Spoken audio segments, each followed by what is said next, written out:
This video has been funded in part by the Guild via Patreon. Check out the links in the description or at the end of this video for more details.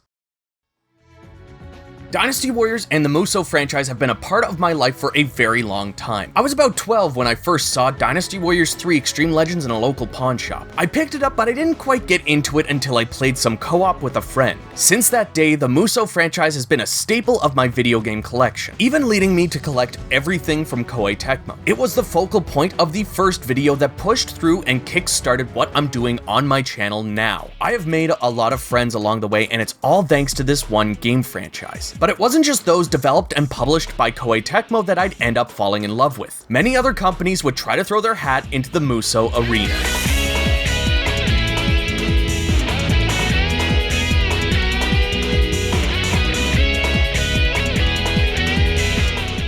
Hello everybody, my name is Chris Gildart, and today I want to talk about Musou clones. This is going to be a multi-part series where I do my best to cover every single Warriors-like game. This first episode is going to focus on the games that you have suggested to me to play for reviews, and don't worry if it gets mentioned in this video, I am planning to do a full review on it. This video more serves to let you know that I have played these games, and if I can introduce you to a new series, then I feel like I've done my job.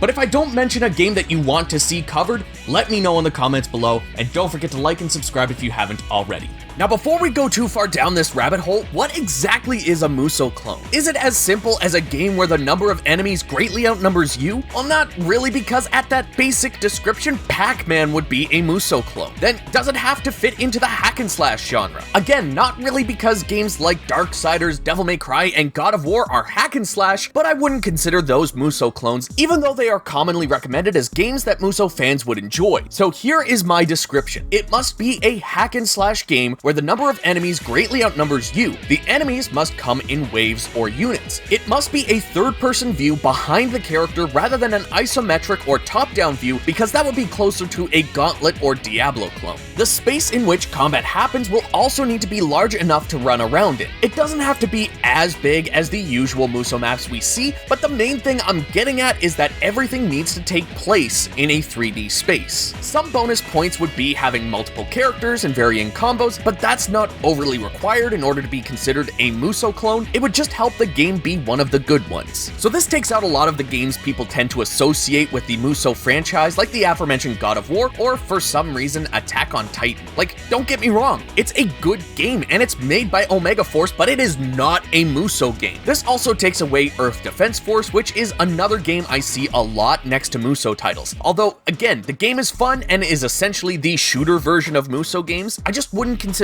a shooter a Musou clone. I'll also not be talking about some of the lesser known games this time around, but they will get their time to shine in a future video. The games that I'll be talking about today are likely the ones that you already know or have heard about. I'll be keeping my opinion fairly basic here because I do want to cover all of these games eventually in a full review, but who knows, maybe you haven't heard of every single game I'll be mentioning today. Now before we get into the first game, I do want to say that I won't be covering any non-Musou games that are developed or published by Koei Tecmo, so I won't be covering Knights of Azure in a video like this, but depending on how many I find, I might include them in another video. Alright, let's start things off with probably the most famous Warriors clone that is out there. This is probably the one that has been suggested to me the most, and don't worry, I have played a lot. Most of you probably already know where I'm going with this, but the first game we're going to be talking about is Sengoku Basara.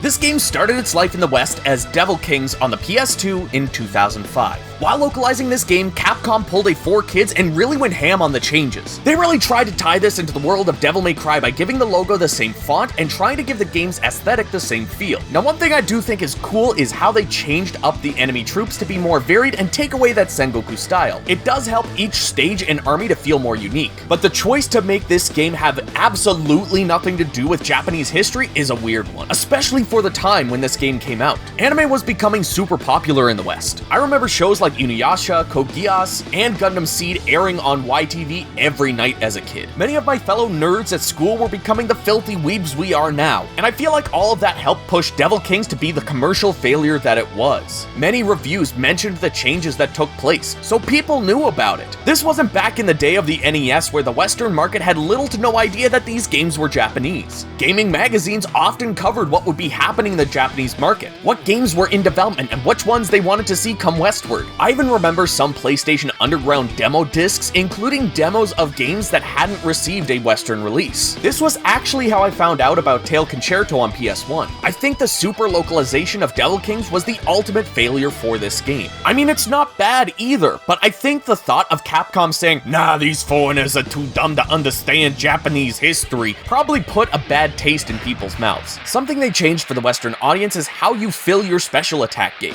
Instead of just dealing damage, you must prime the enemies first. Your triangle attack is what you would use to prime them. Then you'd be able to not only increase your special attack gauge, but also deal additional damage. In the original Japanese version, your triangle attack was just a special move that you'd be able to swap between by pressing R1. Now your first special move is locked to triangle, and R1 gives you access to other moves by holding it down and pressing square or triangle. I actually don't mind the priming idea because it gets you to switch up the attacks you're using, but I'll save the majority of my thoughts for the full review. I was able to play the original Japanese release as well as the sequel thanks to the HD collection on PS3, which gives you Sengoku Basara 1, 2, and 2 Heroes. It's really cool to play the first Sengoku Basara in widescreen and in HD. If you didn't know, some characters were actually removed during the localization process, so going back and playing this was really interesting. Finally playing Sengoku Basara 2 for the first time was a treat because I was really hoping to see it come out in the West. Having to watch as news came out about the game's development, launch, and reception in Japan with no word on an English release was pretty hard as a Musou fan. It is just honestly more of the same from what I can tell. Sengoku Basara 2 Heroes, on the other hand, is different where it seems to be more focused on specific characters, even though it gives you the full roster for the free mode equivalent. I haven't played much of these games because of the language barrier, but if you're a Sengoku Basara fan, I would highly recommend it. It's great to experience the games that we never got. When the third title was coming out, it finally made its way to the West as a Sengoku Basara game. They didn't make it Devil Kings 2. They owned the fact that this was Sengoku Basara, which is exactly what I would have wanted from this game. Sengoku Basara 3 was brought over to the West as Sengoku Basara Samurai Heroes in October of 2010 for the PS3 and Wii. I don't own the game on the Wii, so I don't know what it looks like on that hardware, but I think the PS3 game looks great. Judging by the way that Samurai Warriors 3 runs on the Wii, I would think that Sengoku Basara would be serviceable on the Wii, but preferable on PS3. This entry adds a lot to the table, especially if you come from Devil Kings. A lot more characters with a lot more interactions. The first game focuses a lot on Nobunaga and the other warlords of the time like Shingen and Kenshin. Samurai Heroes focuses heavily on the rivalry between Mitsunari and Ieyasu. I'm pretty sure the second game focused on Hideyoshi's time, but since I am severely monolingual, I cannot confirm for sure. No matter who you choose to start the story with in this game, you will eventually end up on one side for the final battle at Sekigahara. After this title, however, we wouldn't see another localized Sengoku Basara game in the West. I haven't played and still don't own any version of the fourth title, but I have played Sengoku Basara Sanada Yukimura Den, so I've experienced the Basara series on PS4 and it looks gorgeous. This actually came out before Spirit of Sanada, but unlike its Samurai Warriors counterpart, it's extremely short with very few full-on battles taking place. It's a lot of 1v1 battles or stages that play closer to a minigame or challenge than an actual battle. I would only really recommend it if you are a major fan of Sengoku Basara and you want a cheap fix after playing Devil Kings and Samurai Heroes. There's a couple new characters and some new movesets for Yukimura and Masamune, but that's about it. I do really like the references in the alternate outfits though. That was pretty cool. These crossover costumes were originally DLC for Sengoku Basara 4, but they come on the disc for Yukimura Den. I will say, I do think it was a huge missed opportunity not to give Tadakatsu a Nemesis costume. All in all, the basic gameplay mechanics of Sengoku Basara are close enough to the Musou franchise that you will feel right at home starting up one of these games. I like the Empires-like progression of choosing your next attack and conquering Japan. What is slightly different is how much more linear the Basara games tend to be. That's probably the most disappointing part of Sengoku Basara as a Musou fan. The maps aren't as open as the Warriors franchise, as you are forced to complete certain tasks to open the next gate to move on to the next task or officer. The Warriors games have been doing this for a while now, but they hide it much better by having the battle continue in other areas. areas. You can choose not to complete the task right away and take out various bases and officers around the map instead, but with Sengoku Basara, the task or officer you need to complete or defeat are really all you have to do. Besides the obvious Sengoku Basara 4 and expansions that I didn't discuss, there are 3 titles that I have played, but I wouldn't count them on this list. First off, we have Sengoku Basara Cross, which is a 2D fighter made by Arc System Works. It's a lot of fun, but not a warrior style game. There's also the 2 PSP titles, Battle Heroes and Chronicle Heroes. Both of these are closer to what we might consider a Warriors clone, but if it weren't for the lock-on system that holds you to one enemy, I would say that this would be a Warriors clone with fewer enemies. This lock-on system makes it feel closer to a Budokai Tenkaichi or Raging Blast clone than a Musou game, and I think that's where I'm going to end my thoughts on Sengoku Basara. Again, I don't want to talk too much about them because I'll be covering them more in other videos, but just know that this is a great addition to your Musou collection, and I'll eventually get the others to discuss in the future. I still have some trophies to pop in Sengoku Basara Samurai Heroes, and I'll need to replay Devil Kings for a full review, so maybe some streaming is in order. By the way, in case you didn't know already, I stream every Sunday at 6 p.m. Atlantic, so keep an eye out for that. I also usually put up a poll to decide what game I'm going to play next, so check out the community tab to vote for the next live stream. Now, the next game on the docket is actually a newer series,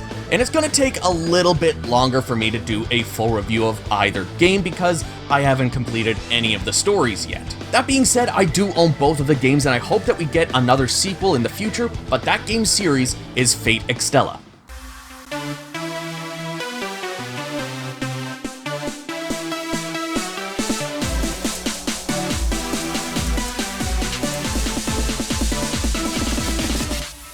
The Fate franchise started life as a visual novel in 2004 and would spawn a massive media franchise covering anime, manga, video games, figures, and financial mistakes that make my decisions look like good investments. The Fate series is a confusing mess that I don't even want to try to understand, but the gist of it seems to be a bunch of mages summoning warriors from history and mythology to fight in the universe's biggest tournament arc over the Holy Grail. I've been so tempted to get into the anime, but honestly, I don't have a sweet clue where to start. I know several people have their suggestions and others say to just start anywhere, but where I started was with Fate Extella the Umbral Star, which was released for PS4, Vita, Switch, and PC in 2016. It took me a while to actually pick this one up. Originally, I got it for the Vita, which is where it took a backseat to playing Dynasty Warriors Next and 8 Extreme Legends. Then I picked it up for the Switch, where it took a backseat to Hyrule and Fire Emblem Warriors. I did actually finish one path in the story on Switch, but it was when I saw it on sale on PS4 that I decided which console I would be playing it on. I'm not gonna lie, I don't really pay attention to the story in this game, though that should probably change when I go to review it. This game is just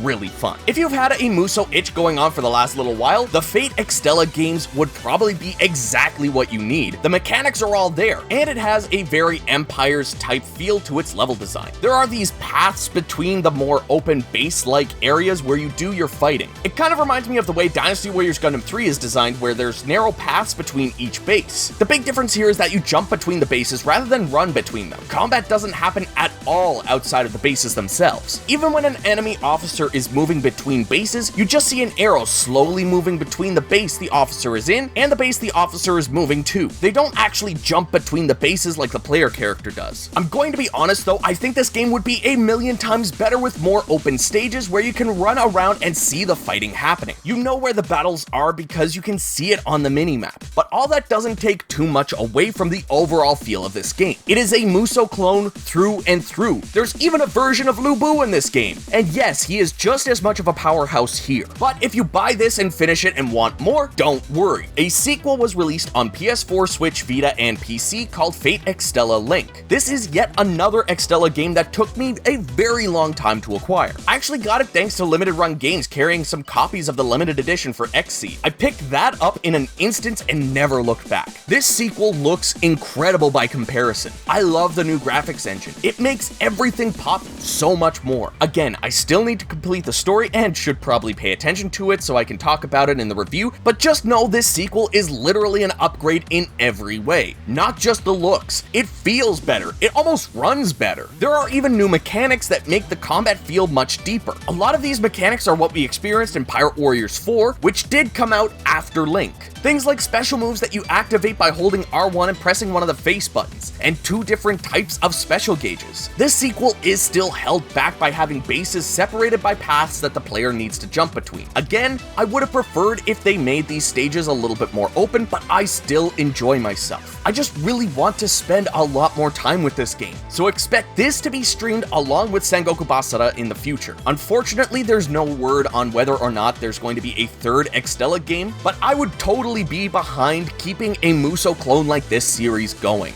This next series was actually my first experience with Warriors clones, and it would eventually spawn another series that would become even bigger than the initial series. I remember reading about this game in the European PlayStation magazine and hearing that it was Dynasty Warriors with dragons. I was hooked, and that game is Drakengard.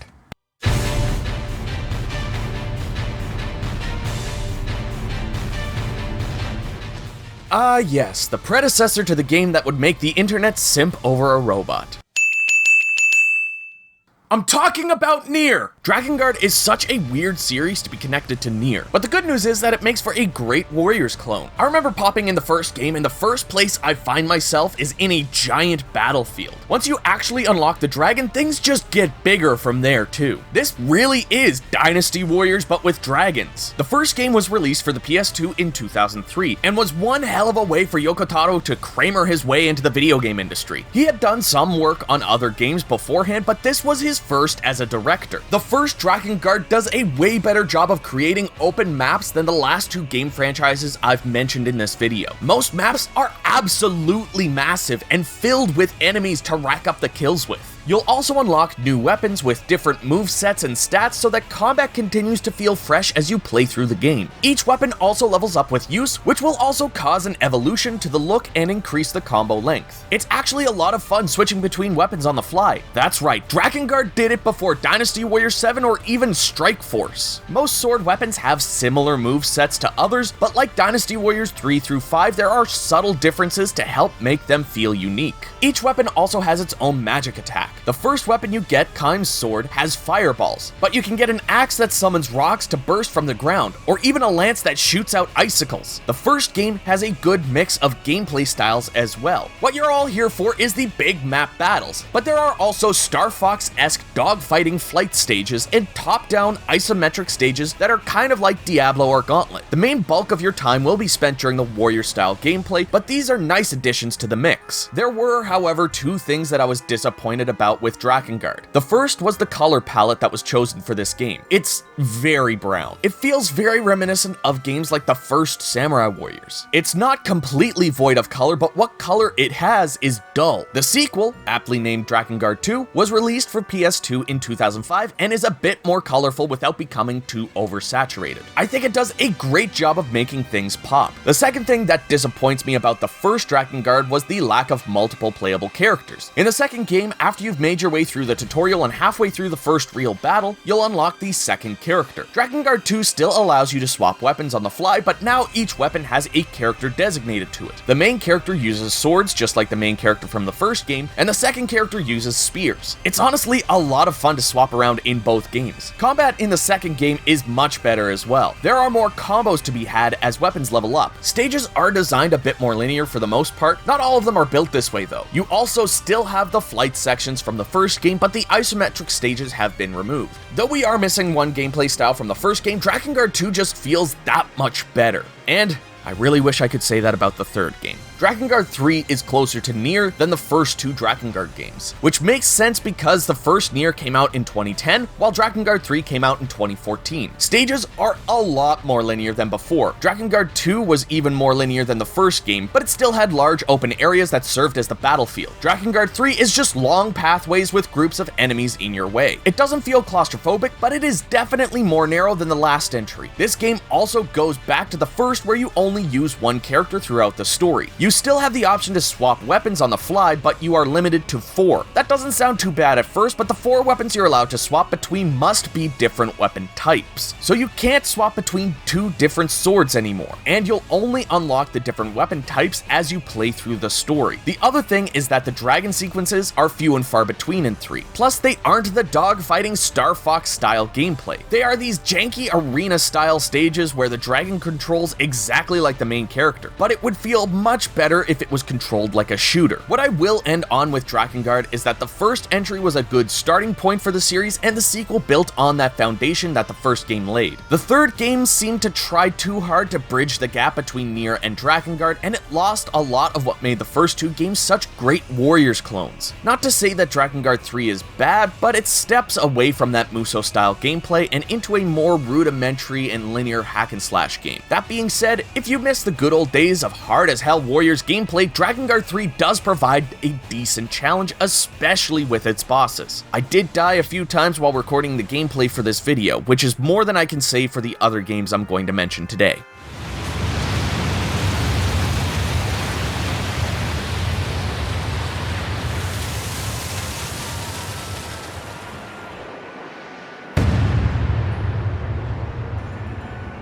I'll say when this ends. This next series is probably the youngest I will cover today. It's actually pretty new compared to everything else. It's also a pretty divisive IP among the community, and it's not people talking about whether or not it's a good game, it's just that there are a group of people that really like it and a group of people that ignore it because of its, assets. And most of you would know by now that I'm talking about Senran Kagura.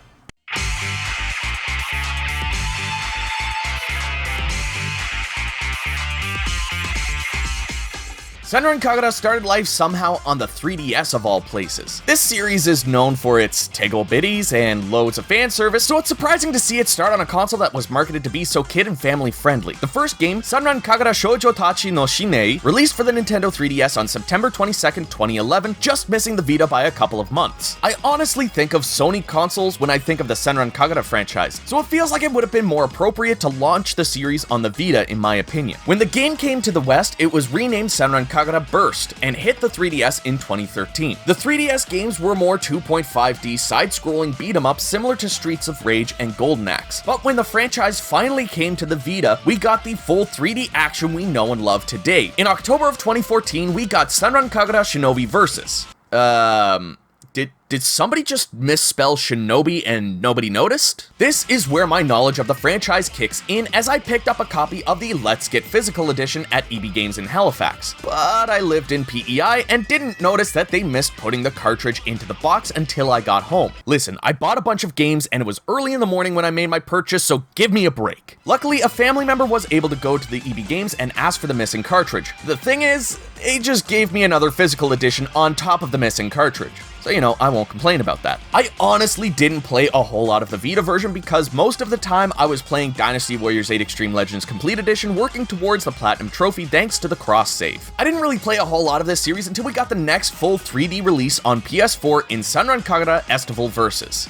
Okay, again with the spelling mistakes? In this game, you play in large arenas with multiple waves of spawning enemies. If you jump into this game from any Warriors title, you will feel right at home with the way the game controls. The only thing that isn't quite Musou-like are the maps. Like I said, they aren't large battlefields, instead they are arenas. It's not like you'll be fighting solely in one arena though. With the various waves of enemies spawning, you will go from point A to B and sometimes back to A. What makes this franchise so great is the flashy combats and the special moves. Every character feels incredibly unique and makes you want to give them a try. With Estival Versus, we even saw Ayane from Dead or Alive, as well as 3 characters from Ikitusen make their way as DLC. I still go back and play this game every now and then, even after getting the Platinum Trophy, so that has to mean it's good. Senran Kagura has had some spin-offs over the years, but none of them really appealed to me as much as the mainline series.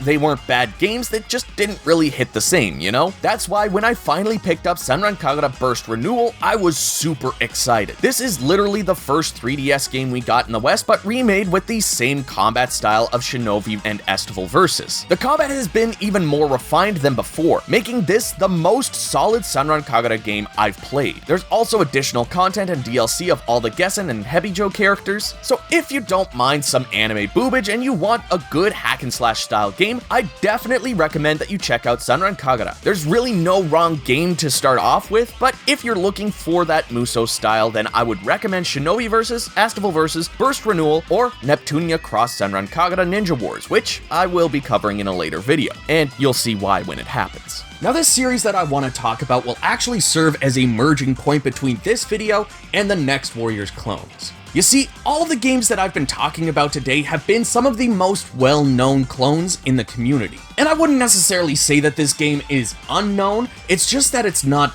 discussed as much as the others. Now in the meantime, before we get on to the next video, I do want to introduce you all to 99 Nights.